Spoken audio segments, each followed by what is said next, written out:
আসসালামু আলাইকুম everyone. So আমাদের একটা বাঙালি নীতি বা আমাদের মূলনীতি আছে যে আমরা ক্ষমতা পাইলে আমরা আসলে আমাদের চরিত্র, আমাদের পূর্ব ইতিহাস ভুলে যাই। ক্ষমতা পাইলে আমরা অহংকারী হয়ে যাই। সো আল্টিমেটলি এই সরকার সেটা তো করছে শুরুর থেকেই। তার প্রত্যেকটা প্রতিশ্রুতির থেকে সে সরে আসছে। সে প্রত্যেকটা মিথ্যা প্রতিশ্রুতি দিয়ে সরকারে নামছে। সে সেগুলো স্বীকারও করছে। তার প্রত্যেকটা কর্মীরাও স্বীকার করছে যে আমরা আসলে কিসের জন্য নির্বাচন চাইছি, আমরা কোন জিনিসের জন্য আমরা হ্যাঁ বলছি সব জিনিসে। আল্টিমেটলি সব কিছু আমাদের কাছে ক্লিয়ার। এবং লাস্ট 6 মাসে আমরা এটাও ক্লিয়ার দেখতে পাইতেছি আগামী 6 মাস বাংলাদেশের ভবিষ্যৎ কী হবে।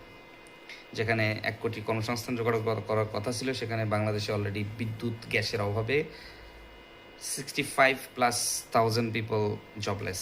এখন এই আপামর জনসংখ্যা জবলেস হয়েছে। আপনি জব দিবেন তো দূরের কথা, আপনি জব কমাই দিয়েছেন। তা আর ঘরের মধ্যে বসে বসে, বাথরুমের মধ্যে বসে বসে সমীকরণ করতেছেন। 92% মানুষ জনগণ চাইয়ে বিএনপি ভালো করতেছে। বা এই সমীকরণ কোথায় পাইছেন? বাথরুমের মধ্যে বসে বসে সমীকরণ করেন যে জনগণ আপনাদের ভালো দেখতেছে, আপনারা ভালো করতেছেন। কাদের কাছে? এখন লা লিগার কিছু লোকের কাছে আপনারা ভালো হইতে পারেন, কারণ ওরা আপনাদের বন্ধু, সেম লেভেলের, দুটোই করাপ্টেড। বাট আমরা যারা সাধারণ জনগণ আছি তারা কিন্তু তাদের কাছ থেকে কিন্তু বাঁচতে পারবেন না। তাদের প্রশ্নের মুখে আপনাদের পড়তেই হবে। আর আপনারা যারা চাটুকার প্রোম্যাক্স আছেন বাংলাদেশে, যারা বিএনপিরে চাটতেছেন, এখনো বলতেছেন, এখনো আমি জানি না আপনাদের ব্যক্তিত্ব, মনুষ্যত্ব, আপনাদের জ্ঞান, আপনাদের শিক্ষা কোথায় গেছে আমার কোনো আন্দাজ নাই। একজন শিলং থেকে এসে বাংলাদেশের রাজনীতি শিখাইতেছে, বাংলাদেশের সংবিধান শিখাইতেছে, আর এক আপনার আইনমন্ত্রী শিখাইতেছে যে বাংলাদেশের মৌলিক চাহিদাগুলো আসলে মৌলিক চাহিদাই না। আপনারা যে সমাজ বইতে যা যা এতদিন পড়ছেন আসলে সব ভুয়া, সে প্রমাণ করছে কেমনে। এখন সেদিন দেখতেছি যে আইনমন্ত্রী বলতেছে উইথ ডিউ রেসপেক্ট, শিক্ষা শিক্ষা চিকিৎসা, বস্ত্র, বাসস্থান, এগুলো হচ্ছে মানুষের মৌলিক চাহিদা। But no, with due respect, আসলে এগুলো মানুষের মৌলিক চাহিদা, এগুলো রাষ্ট্রের মূলনীতি। এই যে প্রত্যেকটা সেক্টরে আমাদেরকে বোঝানো হচ্ছে একটা, শেখানো হচ্ছে আর একটা, করতেছে আর একটা।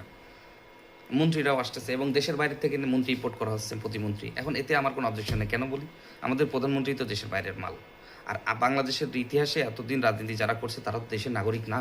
প্রত্যেকেরই দ্বিত্ব নাগরিকত্ব, প্রত্যেকের দেশের বাইরে, তার ফ্যামিলি, তার আত্মীয় স্বজন, তার নাতি, তার নাতুড়ি, তার পুতা, তার পুরো বংশ বাইরে। তারা দেশে এসে শাসন করতেছে, আমরা যে চাটতেছি। তারা তো দেশের কেউ না আসলে। আলটিমেটলি তারা দেশের কেউ না, তাদের প্রত্যেকের দেশের বাইরে প্রত্যেক নাগরিকত্ব আছে। সো আমার মনে হয় না প্রতিমন্ত্রী বাইরের দেশ থেকে এনে যদি আপনি বসানো, I don't mind as long as he does his job.